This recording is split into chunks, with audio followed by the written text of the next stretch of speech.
This is the nice news, you know. This is nice news for all of us because not because of the Bandung team.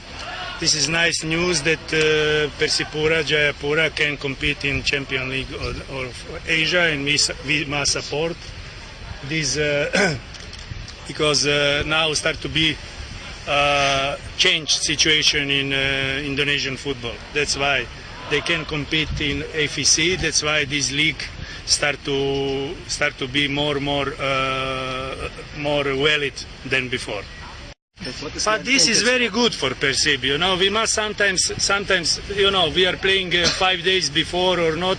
This not interfere in the schedule, because after this game, if we play 15 and 19, after that we have big gap, no games, you know. That's why still we have enough time for next games after these two games. That's why for us is nothing changed, but for Persipura is very important, and for Indonesian football just to play in this AFC league, Champions League.